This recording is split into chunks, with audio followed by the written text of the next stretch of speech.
చాలాసేపటి వెయిట్ చేస్తున్నారు, ఇస్తాను మీకు మళ్ళీ. ఎస్ రమేరావు గారు చెప్పండి. ప్యానెల్ సభ్యులందరికీ కూడా నమస్కారం. అన్న ముందుగా ఈటల రాజేందర్ అన్నగారు, అన్నగారు లైన్లు ఉన్నారా? మరి లెఫ్ట్ అయితే ఎట్లా? ఇంతసేపు అన్న మాట్లాడారు. తాడూరు శ్రీనివాస్ గారు ఉన్నా కానీ ఇప్పుడు 10 ఏళ్ల బీఆర్ఎస్ గవర్నమెంట్ లా కీలక శాఖలల్లా అన్న ఉండి ఇప్పుడు అక్కడ ఉన్నప్పుడు ఏం మాట్లాడకుండా మౌనమునిలాగా ఉండి ఇప్పుడు మా ప్రభుత్వాన్ని మేము చేస్తున్న పనులను విమర్శించి మరి లైన్లో ఉండాలి కదా. వారు మాట్లాడినంతసేపు మేము అధికార పార్టీలో ఉండి కూడా మేము మౌనంగా విన్నాం. ఇప్పుడు మేము చెప్పేది కూడా వినాలి కదా, వారు వినాలే మాట్లాడాలి కదా. అట్లా లైన్ నుండి తప్పుకుంటే ఏందన్నట్టు అది ప్రజలు ఏమర్థం చేసుకుంటారు?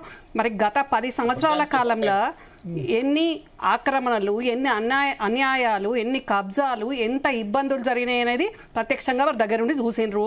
ముఖ్యంగా 2020లో కురిసిన భారీ వర్షాలప్పుడు కూడా వారు బీఆర్ఎస్ పార్టీలనే ఉన్నారు. మరి ఉన్నప్పుడు హైదరాబాద్ ఎంత అతలాకుతలమైంది, ఎన్ని కాలనీలు కొట్టుకపోయినాయి, ఎంత అగ్యమగోచరమైంది పరిస్థితి, ప్రజలు బయటికి వచ్చే పరిస్థితి లేకుండే, ఎన్ని వందల కోట్ల నష్టం జరిగింది, ప్రాణ నష్టం జరిగింది. అవన్నీ వారు చూసిండ్రు కదా, రాజేంద్రన్న చూసిండ్రు కదా. మరి అప్పుడు మాట్లాడని వాళ్ళు ఇప్పుడు ఒక 5 లక్షలతోటి ఏంటంటే ప్రజల ప్రభుత్వ ఆస్తుల పరిరక్షణ, ప్రజల ఆస్తుల పరిరక్షణ, అది వరదలు వస్తే నివారణ, ఇట్లా 5 రకాలుగా మేము 5 లక్షలతోటి హైడ్రా అనేది మా ప్రభుత్వం తీసుకొని నిర్ణయం తీసుకొని దాన్ని చేస్తుంటే 1000 మంచి పనులు చేస్తున్నప్పుడు అక్కడోటి 2 ఇబ్బందులు జరుగుతాయి. జరగనేది ఏం లేదు, జరిగినాయి కాదని మేము అనట్లేదు. అంత మాత్రం చేత ఇక టెక్నికల్గా చూపించి ఈ రంగనాథ్ గారిని మొత్తము ఇష్టంనట్టు ఎవరిష్టంనట్టు వాళ్ళు మాట్లాడుతున్నారు. రంగనాథ్ గారు అంటే నిజాయితీకి నిలువెత్తు నిదర్శనం. అట్లాంటి రంగనాథ్ గారి గురించి ఇంకా మరి రాజేంద్ర అన్న గారు అట్లా ఆ రకంగా మాట్లాడడం మాత్రం కరెక్ట్ కాదు ఎంతవరకు. ఎందుకంటే ఇప్పుడు చిన్నవానికైనా పెద్దవానికైనా ప్రభుత్వం ఒక్కటే రకమైన హైడ్రా అనేది ప్రభుత్వ ఆస్తులు కాపాడాలి, ప్రజల ఆస్తులు కాపాడాలి. డెఫినెట్ గా ఒకటే న్యాయం, ఎవరికైనా ఒకటే న్యాయం ఉంటుంది. అట్లా మీరు ఏమన్నా తప్పు పట్టాల్సిన అవసరం లేదు, ఎవరికైనా ఒకటే న్యాయం ఉంటుంది. అట్లా అంటే మేము ఫస్ట్ చిన్నవారి నుంచి మొదలు పెట్టలేదు. నాగార్జున సెలబ్రిటీ నుంచి సామాన్యుని వరకు కూడా ఒకటే రకంగా ఉంటుందని నాగార్జున గారిది మేము వదిలిపెట్టినామండి. 20 ఏళ్ల క్రితం మాట్లాడితే ఎట్లా? ఇప్పుడు కూలగొడితే ఎట్లా? 10-15 ఏళ్ల క్రితం ఈ భూములు అంటే 10-15 ఏళ్ల కింద తెలిసి కావాలని ఎవరు ఇచ్చిండ్రండి? మేము ఎందుకు ఇచ్చినాము? ఏ గవర్నమెంట్ ఇచ్చింది? ఏ గవర్నమెంట్ ఇచ్చింది? ఆ కొత్త కన్మంతులు ఇవ్వాల్సి ఉంటుంది అంటే కాదు. బఫర్ జోన్లను, FTLలను ఇట్లా మరి ఆ ప్రభుత్వ భూములు, చెరువులు, కుంటలు అన్ని కబ్జాలు పెట్టి అట్లాంటి వాళ్ళకే మీరు పర్మిషన్లు ఇస్తారా? ఆ గవర్నమెంట్ మేము ఇచ్చామా? నాగార్జునకి ఏం ఎలాంటి అధికార దుర్వినియోగం లేదు.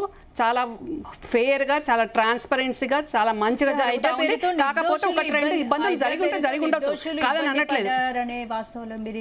1-2 ఇబ్బందులు జరిగి ఉండొచ్చు అండి. ఎక్కడైనా ఇప్పుడు శరత్ సార్ ఉన్నారు, శరత్ సార్కు అన్ని విషయాలు తెలుసు, ప్రతి దాంట్లో వరకు పరిపూర్ణమైన అవగాహన ఉంది. శరత్ సార్ గారు ఒక 1000 పెళ్లిళ్ళు చేయాలనుకున్నప్పుడు మనం వాళ్ళు విడిపోవాలని పెళ్లి చేయం. మంచోత్తర వేద పండితులతోటి మంత్రోచ్చారణతోటి పెళ్లి చేస్తాం, మంచి వాళ్ళు కలకాలం వర్ధిల్లాలని. కానీ వాళ్ళు విడిపోవాలి అని అనుకొని పెళ్లి చేస్తామండి. అట్లనే హైడ్రా కూడా ఒక మంచి లక్ష్యంతో ప్రజల ఆస్తులకు కానివ్వండి, ప్రభుత్వ ఆస్తులను కానివ్వండి, కబ్జాలకు తీసుకున్న వాళ్ళను తీసుకొని స్వాధీనం చేసుకొని మళ్ళీ ప్రజల కోసమే వాటిని ఉంచుతారు తప్ప వాటిని ఏమన్నా రంగనాథ్ గారి ఇంటికి వినియోగిస్తారా, లేకుంటే రేవంత్ అన్న ఇంటికి వినియోగిస్తారా? రికవరీ చేసుకున్న వాడిని కాదండి. ప్రభుత్వ ఆస్తులు అంటే ఎవరివి? ప్రజల ఆస్తి. అల్టిమేట్ గా ప్రభుత్వ ఆస్తులు ప్రజల ఆస్తులే. ఆ ఆస్తులను కాపాడే దిశగా ముఖ్యంగా పర్యావరణం దెబ్బతింటుంది, నాలాల మీద నిర్మాణాలు జరిగినాయి.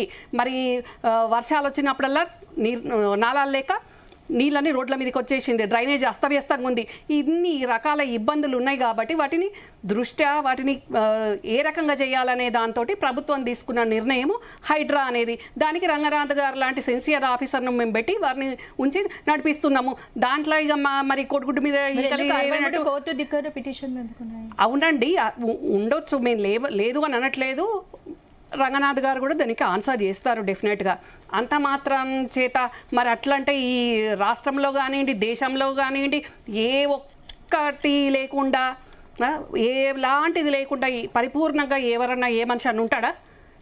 జరుగుతాయి కొన్ని తప్పులు, జరగలేదని మేము అనట్లేదు. 63 కేసులు కోర్టు ధిక్కరణ కేసులు 1 కాదు 2 కాదు 63 సార్లు కోర్టు ధిక్కరించి 63 సార్లు కోర్టు ధిక్కరించింది అంటే కాలేదంటలేము, దానికి ఆన్సర్ చేస్తారు కదా, ఆన్సర్ చేస్తాం కదా. ఇప్పుడు అప్పుడేమో ఆ ప్రభుత్వంలో మౌనముని లాగా కూర్చొని ఇప్పుడు ఈటల రాజేందర్ అన్న ప్రజలందరి ముందు ఈ డిబేట్ లో మళ్ళీ లైన్ల నుంచి తప్పుకొని మొత్తం మా ప్రభుత్వం చేస్తున్నది అడ్డగోలు అన్యాయం అన్నట్టు అదేం మాట్లాడడం. అప్పుడు అడ్డగోలు అన్యాయాలు చేసినప్పుడు కళ్ళు తెరుచుకొని ఉన్నారు కదా, అప్పుడెందుకు మాట్లాడలేదు?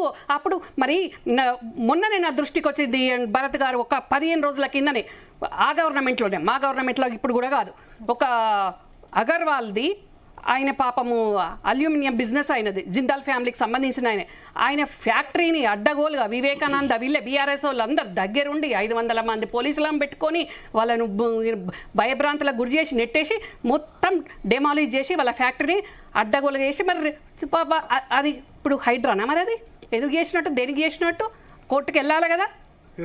మరి ఇట్లాంటివి చాలా చేసింది ఆ గవర్నమెంట్, అప్పుడు ఎందుకు మాట్లాడలేదు ఈటల రాజేందర్ గారు? ఇప్పుడు హైడ్రా అంటేనే హైడ్రా అనేది హైదరాబాద్ కు రక్షక కవచం లాంటిది.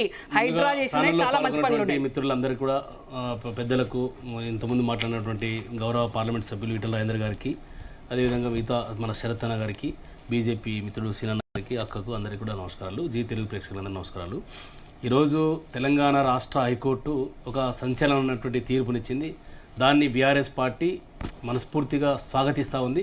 ప్రజలకు ఈరోజు ఒక భయాన్ని సృష్టించి హైదరాబాద్ని అతలాకుతలం చేసినటువంటి ఏదైతే హైడ్రా కమిషనర్ రంగనాథ్ గారు ఉన్నారో, ఇది రంగనాథ్ గారు పేరుకే ఉన్నారు కానీ ఇది ముఖ్యమంత్రి రేవంత్ రెడ్డి గారు దానికి చైర్మన్గా ఉంటూ, ఎందుకంటే ఎంఏఓడి మినిస్టర్ అయినాడు, చీఫ్ మినిస్టర్ అయినాడు కాబట్టి ఉండి దీన్ని నడిపిస్తున్నటువంటి ఒక సెలెక్టివ్ జస్టిస్ చేయడం కోసం ఏర్పాటు చేసినటువంటి ఒక ప్రత్యేకమైనటువంటి సైన్యాన్ని ఏ రకంగా అయితే పెట్టుకొని వాళ్ళు వ్యవహారం చేస్తారో ఆ రకంగా హైడ్రాని పెట్టుకొని ముఖ్యమంత్రి రేవంత్ రెడ్డి గారు హైదరాబాద్ని, తెలంగాణని ఒక అతలాకుతలం చేసేటువంటి ఒక ప్రయత్నం చేసిండు.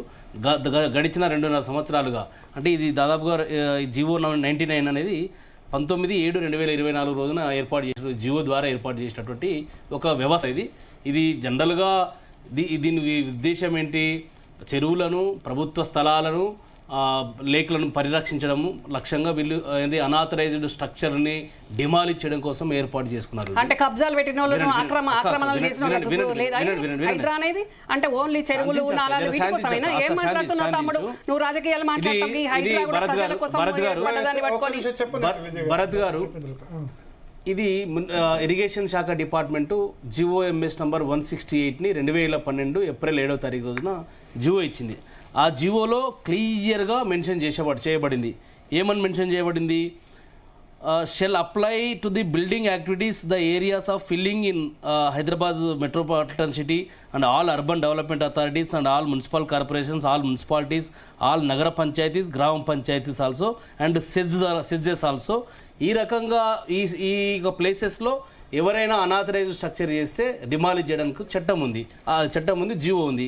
అదేవిధంగా గడిచిన బీఆర్ఎస్ ప్రభుత్వం ఒక చట్టం తీసుకొచ్చింది, మున్సిపల్ చట్టం, యాక్ట్ నెంబర్ 11 of 2019 ఎంఏఓడి డిపార్ట్మెంటు తీసుకొచ్చింది. దానిలో సెక్షన్ 178 క్లియర్గా ఏం చెప్తుందంటే, government May constitute A special task force at the district level to detect and monitor the unauthorized construction and take timely enforcement action in the manner of as prescribed